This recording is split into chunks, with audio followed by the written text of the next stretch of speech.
magawa ng paraan at kaya naman nilibra kung hindi po kami nag-action kaagad. Bilang panghuli, tayo pong lahat ng mga mamamayan ng Balsan ko, pag po tayo ay hinahamak ang pagkatao, hinahamak ang ating pong karangalan, pangalan, niyuyurakan Live ang tayo ating guys. pundangan. Doon lamang usap Hindi tulon po meron na. tayong Usap batas tulon. sa libel, sa oral defamation, Live tayo. at sa libel na Hi! pwede po natin i-avail at magkaso. At least po yun po yung legal process. Yun po ang ginawa ng Comelec. Hindi po namin dinaan sa kung saan-saan o nagbatuhan na lang kami ng puto sa Let's media eat! o sa publiko. Mas maganda po yung ganun. Para ituturo namin sa sambayanan, ito ang tamang proseso na ginagawa kapag ka ang iyong karapatan ay natatapakan o nayuyurakan. Shout out sa mga viewers there, out there. Usap tulon. Nagpapakain po ako ng aking mama. Tingnan nyo, yung buhok niya ay maitim pa kaysa akin. Maraming white hair ako.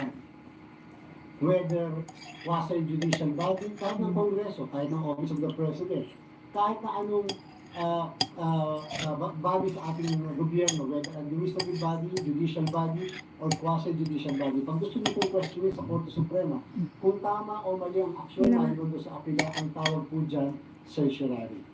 Ang certiorari, inaalam, meron bang grave abuse of discretion amounting to lack or excess of jurisdiction. Take note, gumamit po ng salitang dito tayo guys, nagla-live dahil sa kabila. Parang hindi ko na gusto doon guys. Dito na kami nagla-live. At parang nagpas ng bakod ng batas na pinoprovide. So yun po ibig sabihin ng grave abuse of discretion. At yun po hindi masama. Talagang lahat ng ahensya na binabalikan ng Supreme Court ang kanilang ambisyon, grave abuse of discretion ang ginagamit ng Supreme Court. Dahil yan po ay power na certiorari. Ngayon po, ano po ang gagawin ng Comelec matapos po ito? Ito po yung mama ko guys. Ano po itatalima sa Korte Suprema? Ipakita po pangalan ng dalawa, ay nasa balota na. Sapagkat sila po ay isa sa mga, sila po ang dalawa sa nakakuha ng restraining order mula po sa Supreme Court at nakasama na po yan sa imprenta.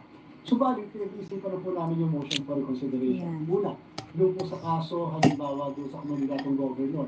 Gusto po sana namin makahingi ng clarification sa ating kagalang-galang Supreme Court, although in advance pa lang ang information, wala pa kaming natatanggap na kopya. Yung pinakain ko sa kanya guys ay kasi kung magseset pala kami Fury ng last day, for example sa filing ng candidacy, paano po yun pagka sobras po sa alas 5? Nag-file po ng 5:30, 5:40 alas 6. So tatanggapin pa rin pag-una po ba namin? O dapat po ba hanggang alas 12 ng gabi, yung last day? Hi, shout out! Na mga certificate. Para po guided lang kami. Kasi po siyempre, baka mayroon... Thanks for my 15 million viewers there. Sa Sambales, 5:25. So kung 5:30 ba, hindi na namin... Gamer, hi! O 5:35 o 5:40. So medyo kailangan na po namin ng clarity kung up to when ba yung aming Ashley, pag sinabi na po sa amin ng Korte Suprema na hindi dapat hanggang alas 12 because when you say I'm feeding her a puree of vegetables, chicken, and a little rice. 12 o'clock ng gabi. So what susunod po kami, bakit po ba hindi? Ang lahat ng mga tauhan namin She is almost 81 years old. Back to you. Good morning, good morning, good morning. Thanks for the 29 viewers. Thanks for the likes. Dito sa meron tayong misa ngayon alas 11 ng umaga dito sa for Plaza Roma. shout out for my 25 million viewers. Oh, 25 million viewers. Another official quits from the Marcos Jr. cabinet. Malacanang announced on Thursday the resignation of Information and Communications Tech Secretary Ivan Uri. Presidential Communications Undersecretary Claire Castro says the chief executive accepted Uri's resignation, but is set to appoint his replacement. No reason was given for Uri's resignation, which follows that of Transportation Secretary Jaime Bautista and Presidential Communications Secretary Cesar Chavez. Philippine President Marcos Jr. blames a design flaw My mother collapse of a is newly opened bridge in Isabela Province. my mother will He be now wants 81 a this thorough November, inspection of the country's bridges, and I'm feeding particularly him those her built during the puree. Duterte administration. Katrina Domingo has tonight's top story. Thank you for coming to my live. To and from Cabagan and Santa Maria down Of for 25 course, years. we are. But since the bridge linking the two towns collapsed, Thank Bigoy you. has lost his main Thanks source for the of 3 income. likes. Thanks Bigoy for the says it is 21 difficult million to make a profit viewers. as the usual Thank you so 15-minute much trip for via the coming to bridge my is now live. stretched to nearly an hour-long ride, as motorists have to Thank make do you. with a narrow dirt road. At nung opening tulay, kahit 70 pesos lang ihatid na namin. Ngayon, 14. kahit 100, hindi na namin Thanks for the likes. Parang nakakapagod din Thanks yung for- biyahe paggaganyan. Thanks for the... Hi, shout out gamer Alena 35, Katy As he Lynn. recuperates from the injuries he sustained when their vehicle Likod, fell, hiningi na. along with the collapsed portion of the bridge. Ang ganda ng bridge. Thank you so Maraming mga much. ganito na ganda ng bridge. Pang quality. Pang Leonardo turista na Abrego. mayaman. Thanks Marcus Jr. Thanks says for and coming to assigns our loss live. to blame for the Thanks for the mishap 10 that has million na affected lang the livelihoods viewers. of hundreds of residents living in Cambagan and Santa Maria. Thank you so much for the 5 likes. Paki-like naman dyan. Paki-like. Yung arko na ganyan, tapos yung bridge, Hit. Like. Thanks. suportado ng kable. Ito lang ang Limarang suspension likes. bridge na nakita Kadaghan ko sa ninyo, buong 20 mundo si na maybe. hindi kable. At yan na mismo ang Nagreklamo. bumigay. Ayan. Diyan bumigay yung bakal. Kung kable yan, hindi dapat bumigay yan. The president claims the original proposal was to construct a 1.8 billion peso suspension bridge in 2014 and complete the project by 2019. Thanks for the 6 likes. Thanks for the likes.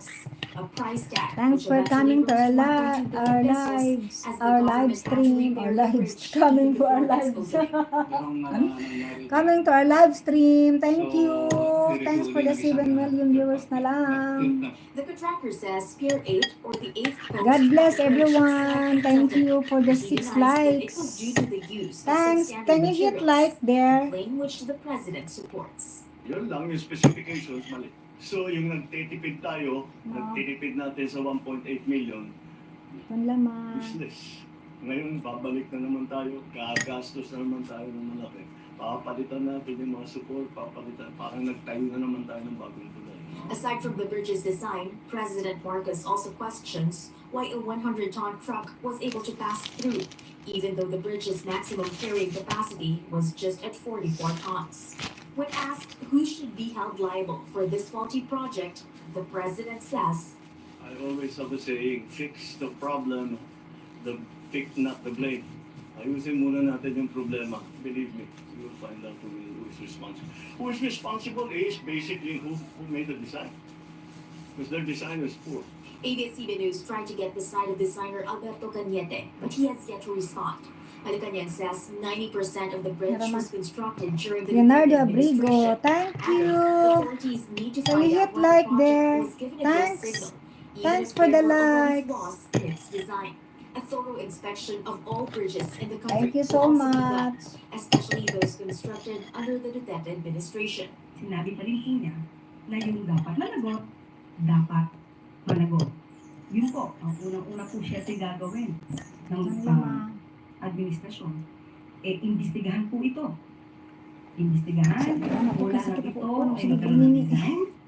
Up to the time, kung bakit pa ito itinuloy kung hindi Thanks na for my maganda phone. ang 4 design million noong viewers. 2014. Bakit tinapos pa ito sa panahon ni Dating Pangulong Duterte at sinasabi pa nilang Duterte legacy ito. Hindi lamang po doon, hihinto. Kung may liability rin po, ang sino man Ano na, sige sa standby. kasalukuyang Pila ka oras administrasyon, standby. dapat din Luto po ra itlog. managot. Aalamin po ito ng Pangulo. Meanwhile, a resolution has been filed in the House of Representatives to launch an investigation into the collapsed bridge. Over $1 billion pesos of taxpayers' money put to waste because of this faulty project. Right now, it remains unclear when these debris would be cleared and how much in government funds would be shelled out anew to reconstruct this bridge. Katrina Domingo, ABS-CBN News, Cabagan, Isabela. The Philippine military recovered. Thanks for the 6 million viewers. Shout out to Leonardo Abrigo, Kitlin, thank you. Thanks for the likes. Insurgency operations in Bukidnon province. Bianca Dava reports. First Lieutenant April John Dadulia was just 11 days away from marrying his fiancée, fellow Philippine Air Force pilot, First Lieutenant Eliza Colombino, when tragedy struck. Dadulia was among the two pilots who died when the F-850 lead-in trainer fighter jet crashed into Mount Calatuhan in Bukidnon past midnight on Tuesday. Dadulia's older brother Jovenel shared he last spoke to the Air Force pilot on Saturday to discuss preparations for his wedding.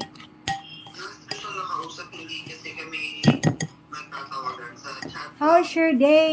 How is everyone? Thank you. Thank you so much for coming to our live stream. Thank you. Mabilis yung pag-transfer sa susunod na linggo para sa kanyang kasal. Nabanggit naman niya na pagkatapos ng kasal, gusto niya muna ma-spend ng ilang araw o siguro linggo kasama yung mapapangasawa niya. Dadulia met his fiancée when he joined the Philippine Air Force in 2019. The 29-year-old pilot hailed from Manolo Fortich in Bukidnon, the same province where his promising life was tragically cut short. Nakakalungkot nga po na malaman na dito pa talaga nangyari yan sa kanya. Si Jay ay nakapag-uwis ng kanyang buhay para sa bayan. Sa ganun po ay mas medyo kaunti ang aming pakiramdam. Gusto ko lang po talagang magpasalamat sa lahat ng mga tumulong para mahanap yung aking. Lalo na po sa Philippine Air Force, yung mga kasundaluhan. Naghanap kahit na land type, kahit na malamig at kabila ay hinanap pa rin nila yung aking kapatid. Kasama na rin po ng mga civilian officers. The Armed Forces of the Philippines in a post on Facebook honored Dadulia and his co-pilot, Major Jude Salangoy, for their service and sacrifice. Philippine Air Force spokesperson Colonel Maria Consuelo Castillo said the remains of the pilots will undergo forensic examination before being flown to the War Air Base in Pasay City for military honors. Very good. Very proficient and competent pilots. They've been flying this aircraft for several years. They are well trained for day and night operations, and we honor them for their service and heroism. Tulon na. President Hinahayag tulon. Marcos Jr. has Hinahayag sa ordered nagtulon ma. into the crash. Tulon na na siya. Ng ating Pangulo ang Sayang man ako gihungit. maagarang pag-iimbestiga po dito at kung ano pa ang maaaring maging remedyo sa mga ganitong klaseng pangyayari. According to Castillo, Air Force investigators are on their way to the crash site and the fighter jet's flight data recorder has already been retrieved. They're going to look at the general area, the aircraft parts. They already had initial investigation also regarding the processes, the tactics, techniques, and procedures that are being carried out for the mission. The F-850 aircraft was providing close air support to ground troops, conducting an operation against members of the People's Army Sige, in a iluwa ma. village in Bukidnon when it lost communication with the rest of the flight. The AFP said pursuit operations against the NPA continue in eastern Mindanao. And then Sayang ngayon, ang pagkain. tuloy pa rin yung ating pursuit operations na Ang nagagawa. tubig. Grupo ito na malakihan yung numbers and we have major personalities that are involved. Even before Tuesday's fatal crash, the Air May Force aram makauni ma, aram had tumar na proposed tama. purchasing an additional 12 F-850 aircraft from South Korea as part of the New Horizon 3 under the Tulon. AFP modernization program. Kanito The lang eh. request is under consideration at the Department of National Defense. Wala na, Jessica ni mo. Wala ka ina na. I know it's Manahot doon eh. it's on the Tunda na, ma. drawing board already. So Ma? for the F-850, Tunda it's sa ka mo had a tumarta. very good Ang kani. track record in Tunla ka service. mo tumarta. So I don't think that will be an issue. Although I don't want to jump the gun on any decision that will be taken by the DND or the AFP. The Philippine Air Force has grounded its remaining 11 F-850 fighter jets while investigation into the crash is ongoing. Bianca Dava, ABS-CBN News. More allegedly Tulon, ha? fictitious Tulon names ka are na, be. revealed Sige, as sige, sa'yo. recipients of confidential funds from Philippine Vice President Sara Tulon. Duterte. The names were Tulon. mentioned in documents obtained Tamban, by dili ko House Deputy dili Majority tulon. Leader Paulo Ortega. Talon. The supposed recipients were a certain Pia Piatos Lim, Renan Piatos, and a Xiaomi 8. Tulon. Dili A ko dili name Congressman tulon ma. Ortega believes was Tamban copied niya. from Tulon? his cell phone brand. Ortega says these names are similar to another alleged Tulon sa recipient, nama. Mary Dili pa Grace dili tulon. Piatos, since they have no official Tunla sa na, death tunla. or marriage. Natulo Several na? congressmen suspect these Hindi, dubious dala. names were fabricated to justify the Tulo. disbursement of Vice President Duterte's confidential funds. The alleged misuse of those funds is among the impeachment complaints against the Vice President. 55 schools are taken off a Philippine government voucher Tunla program sa naman, tunla. after the Education Department sana. noted discrepancies, including alleged Wala man tunla ni mo. beneficiaries. Tunla sa. The details from Paige Javier. Before we move on, As lawmakers look into allegations Kay of mang broke toothbrush ta. students in the senior high school voucher program, the Department of Education said some schools have already been terminated from the initiative. DepEd Program Officer 3 Attorney Tara Rama made the revelation during the House Committee on Basic Education and Culture briefing on Thursday. Rama said 55 schools have been removed from the program for various discrepancies from 2021 to 2024, while 12 schools remain under investigation. Yung mga schools po na yun, iba't iba po yung kanilang mga findings.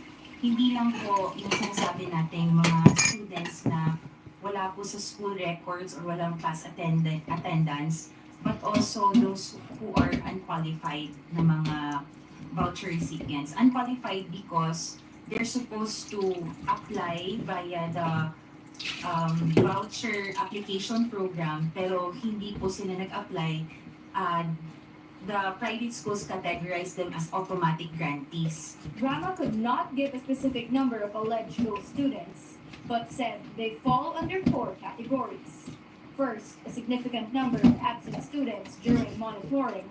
Next are beneficiaries billed under a specific school or campus, but attended another school or campus. Third are enrolled beneficiaries who have not attended classes since the start of the semester. And lastly, students billed multiple times in different schools. Pag yung billing statements po ay hindi tumugma doon sa information ng learner's information system natin, hindi po natin siya disperse yung pera. For the school year 2023-2024, around 200 million po yung hindi po natin release because nga po may discrepancy. So we cannot say altogether na those students will. DepEd admitted the Private Education Assistance Committee physically checks only 10% of all schools in its monitoring.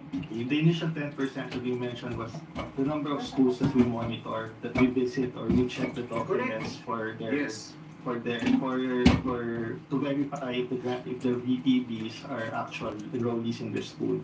Sinabi ninyo, yung binigay na voucher sa grade 11, 10% lang ang schools na namomonitor ninyo. The other 90% hindi nyo actually alam kung yung estudyante nakapagpatuloy, natapos niya yung buong grade 11.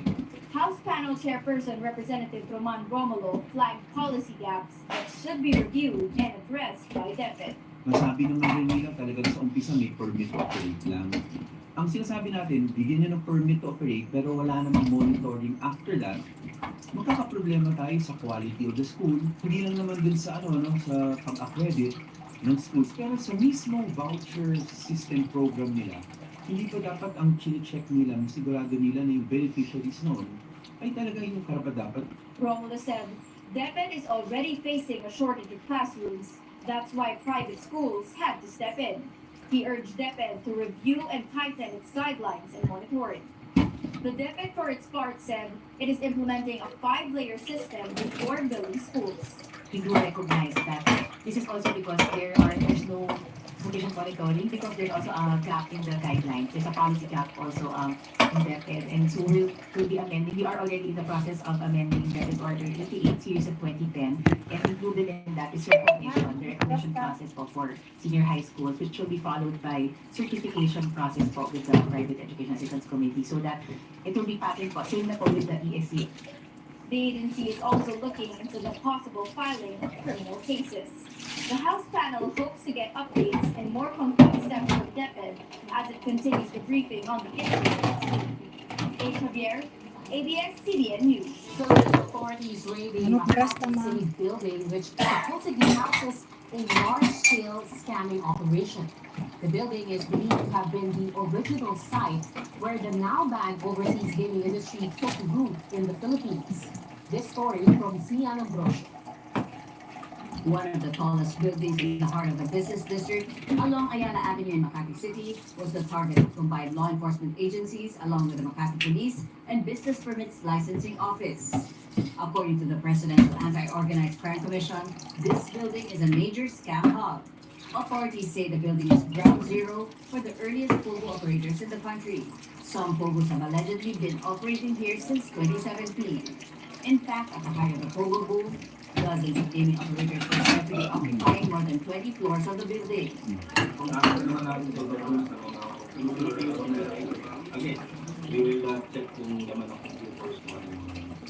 After President Ferdinand Marcos Jr. announced a nationwide ban on pogos last year, only 3 gaming operators continued their activities.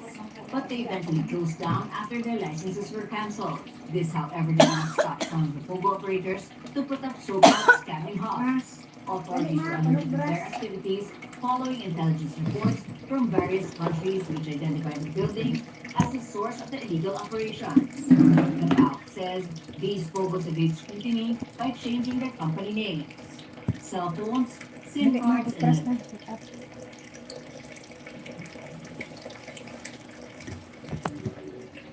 Thanks for watching, guys. Bye-bye.